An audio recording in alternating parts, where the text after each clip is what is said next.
Hello again everyone. I've got another review for you today of the KSC SIG Sauer P232, which is a tiny pistol that you can see in front of you there. Not too impressive to look at from this distance, but a really nice compact pistol that I've never actually seen a review on YouTube of these, especially not English spoken. There are a few Asian videos of people shooting these, I guess Japanese. I have never seen an English review of this online in video form. Never a English or American shooting video. So now that I've got my hands on one, I thought that I'd stick one up for someone who's looking into these and wants a little bit more information, although they are pretty rare nowadays. This gun was bought second hand, not actually by myself, by my dad, who's on a forum. I've just been playing with it for a bit, and it's a really nice pistol. I've been looking to get one of these after it's been featured in a few films such as Kick-Ass, Hit Girl, character Hit Girl in it uses one of these, as well as a HK USB compact. Thought it always looked cool, so really nice to get my hands on one. As I said, these are pretty rare guns now. KSC used to make a few different versions of the compact SIG, classic SIG, I guess. SIG have been making, a lot of newer compacts, P290, more recently the 224, which is a 226 chop down.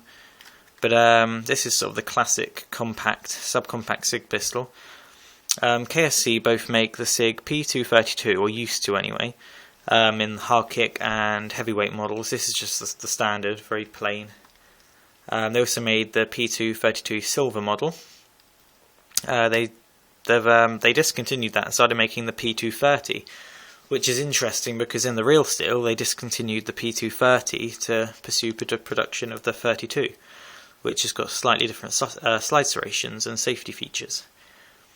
And the version that KSC currently make, or at least made a few years ago, is the P230 JP, which stands for Japan, because the Japanese police have been using a few of Japanese produced, I think it's Miniba, I'm not sure what they're called, how you pronounce it, but they've been making guns under license and issuing them to the Japanese police. That version has a manual safety and a grip lanyard hook thing. But anyway, this is just the plain version. It's what I wanted. It's what would have been in sale in America. Still can be bought there. The 232, not like an incredibly popular gun, but there's a fair amount of videos about the real ones of these around. Anyway, being a KSC Japanese product, you can actually see the KSC logo inside here. If I can get my phone to focus. There you go, KSC Corporation. It is predominantly plastic. You cannot get metal versions of these guns, like a lot of these compact pistols.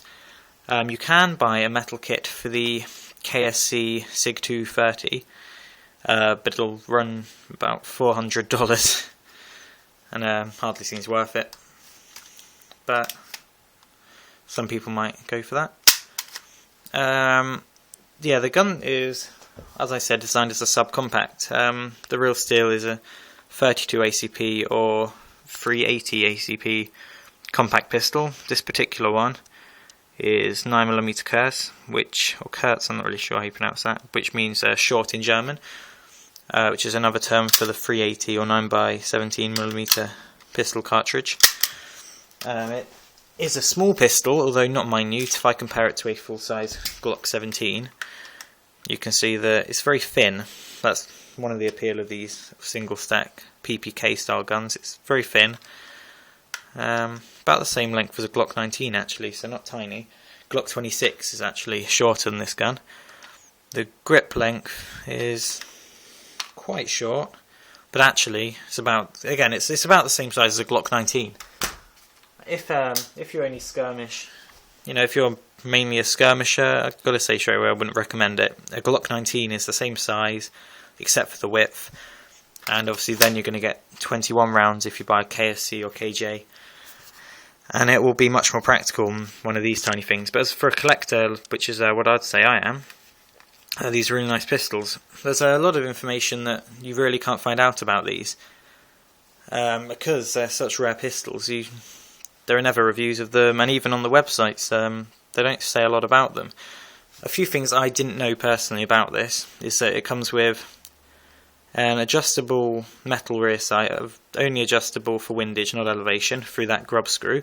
That's metal, the front's plastic, and they are dotted. I love that on pistols, and works really nicely. If I point it down there, you can see they work nicely. Unfortunately, the front sight is a bit lower than the rear, so lining them up can be a little awkward. Doesn't look quite right, but yeah, they work nicely in low light conditions. It's kind of hard to just stick out reviews like this because obviously I don't plan them. I just sit down with the camera and talk about it. So I'll just be going over a few random features, starting with the slide like I did. We've got the 3-dot sights, which are nice. Front is moulded in and plastic. I've got nice markings on the slide. It's kind of shiny plastic, but you expect that of older Japanese guns. So I've got a few markings there. Nice markings on the other side. SIG Sauer, made in Japan. P232, and like I said, under the takedown catch, I've got KSC Corporation. All pretty nicely cast. It's almost got a sort of a brushed finish, makes it look more like steel than plastic.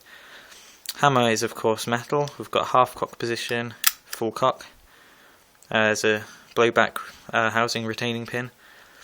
Here we've got a metal extractor, which is nice. It's actually a separate piece that can be removed by unscrewing that. The problem with this is, as you can see, with that metal chamber, sorry, that plastic silver chamber there, it does sort of dig away at it. This is obviously a used gun, and it's been shot so much that it's starting to wear away in the chamber a bit. But still, it's pretty nice. Note that mine has got a little bit of a gap between the slide and the frame that can be pushed together. I'm not sure if they're all like this or whether it's just because mine's a little bit old, but that's something you might want to note. The real one shouldn't have that. So we've got a chrome effect stainless barrel, although the chamber itself is black with a chamber cover, or the rear or the actual chamber is silver though, so it's kind of a strange combination. Got a barrel in there. Something that's really nice about this that I'll show you when I disassemble the gun is it's actually got an adjustable hop up. A lot of really tiny pistols like the Maruzen PPK does not have an adjustable hop up. A lot of these smaller ones don't, but it does have a fully adjustable hop, which is really nice. You may have noticed the slide is locked back because there's no ammunition in it. There is no external slide catch, so you must remove the magazine and release it like that. That's the only way. We've got a little metal takedown catch here, just very simple, locks in fine. Probably less easy to actuate than the trigger guard release of the PPK. I've got a double action trigger, metal of course, really smooth. I was actually going to sort of make this as a whole separate point, but I'll just talk about it now. The trigger is incredibly smooth. Obviously for an airsoft gun the mainspring doesn't have to be too strong, but out of all of the pistols I've owned, TM SIGs, other KSCs, this is probably the smoothest trigger pull I've encountered. Not just smooth, very light. Even single action's excellent as well, once it's cocked. It's a very crisp, short trigger pull. Really nice. One of the best triggers I've probably encountered on an airsoft gun. I'd love to get my hands on a real one of these, like maybe a deactivated one, which would be illegal in the UK. Just to compare really, because it's a really nice replica. All plastic. As I said before, it's kind of got this brushed effect. So markings on the front strap of the pistol there. Don't actually match the rest of the pistol, I'm not sure if they should. Moving back from the trigger, we have a decocker, a dedicated decock lever. So when the pistol is in the cock position, ready to fire, if you wanted to reholster it or you finish shooting, instead of doing that classic letting your thumb guide it down, which on gas pistols will expel the gas if you do it too fast, I wouldn't do that. You simply flick the decocker and it's brought down to half cock. So what you can do to get an extra round in the gun, you can load up the magazine with 12 rounds, which is the capacity of this magazine. You can place one in the chamber, let it go, decock it. Now you've got 13 rounds and you're ready to shoot when you need to. So yeah, it's a double action, single action with a decock function. I've got hard plastic grips that are nicely traded. Pretty nice, not rubberized or anything, but SIG grips aren't. Quite nice and thin. If you compare the thickness to a Glock, they're kind of similar, but yeah, nice and thin, two-piece grips, wraparound style at the back. It's a very comfortable pistol. You've got that sort of depression for your thumb. So yeah, very comfortable little pistol. Magazine release is not in the American style, which is here behind the trigger guard. It's actually in the classic European area, which is at the heel of the pistol. So to release it, you really want to get sort of that hook there for your finger. Put it on like that, flick, and pull it out. This means it will not drop free. You've got to pull it out. That brings us on to the magazine. I always like to speak separately about the magazines, especially this one because it's such a nice magazine. It's actually steel. It's a steel sheet, sheet of steel folded into the body with witness holes, fake witness holes, metal base plate with the finger extension, gas inlet valve there, little valve there for you to expel your gas. Strange shaped router, but it does actually match to the blowback housing. No spring on the front, so it's realistic looking. And you simply press 12 rounds in there of your 6mm BBs. You can see there where the slide will interface and it'll lock back. So yeah, really nice magazine. Adds it's probably about half the way to the pistol, so locks in there securely. I was worried that this might not be secure, but actually once that's locked in, it's not going to come out. Not a whole lot to talk about externally, so I'll get down to the takedown. I should note that this pistol only weighs about 300 to 400 grams. It's a very lightweight pistol. In fact, an unloaded TM Glock's about the same, but since it's so small, it's pretty solid. It does feel light though. So takedown, remove the magazine. You don't actually have to, but might as well. Flick down that catch, pull the slide all the way to the rear until it will lift, and off it comes. Now you've got your recoil spring there, pretty heavy duty. You've got very simple blowback housing, very similar to the Maruzen PPK. There's no return spring. It's just, this is only about 3 pieces of plastic in here. Just slides on its own. Nothing else at all. Got a little valve. You've got a seal there, gas seal. It's very simple. As you can see, after you've been shooting it for a bit, the rear sight does want to come out. So that grub screw will need tightening every now and then. I might put some Loctite or something in it to stop that. Very lightweight slide, probably about 60-70 grams all in all, very light. That leaves us with the frame. Now you can see we've got the stainless barrel, black chamber, rear of the barrel. Again, very similar construction to the Maruzen PPKs. Most of the internals are actually kind of free floating, they're just all stuffed inside here, and it's amazing the whole thing works so well. As you can see, it's all very loose. Yeah, very strange, but cheap to produce, although the guns aren't all that cheap to buy anymore. This was £75 I think, which isn't too bad, but very simple pistol, didn't cost much to make. Here you've got your slide stop, which can easily spring out of place, so be careful with that.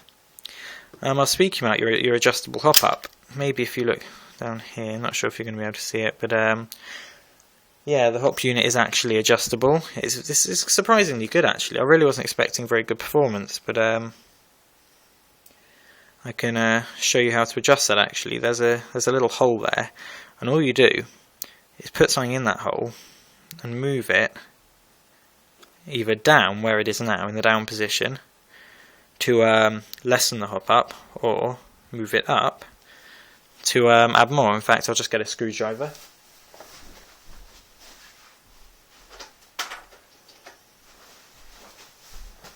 Here we go. This is just a little 1mm screwdriver bit, and that goes in the hole, and then the whole bit moves up like that. As you can see, it slides. To lift 0.25 gram BBs, which is about the maximum you could lift, push it all the way to the top, and you're going to get actually quite good range with these. Sorry about that. As I was saying, not like incredible range, not as good as a TM pistol or something, but actually for the 3-inch barrel length, I think that's about 3 inch. you get surprisingly good accuracy, and it's a really consistent hop up. I was surprised because even on the large pistols, KSC haven't got the best hop up, their ball bearing system, but this is much simpler.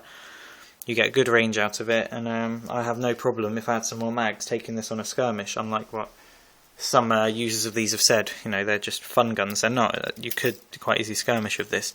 Anyway, to put it back together, we're going to put the recoil spring around the barrel because it's all a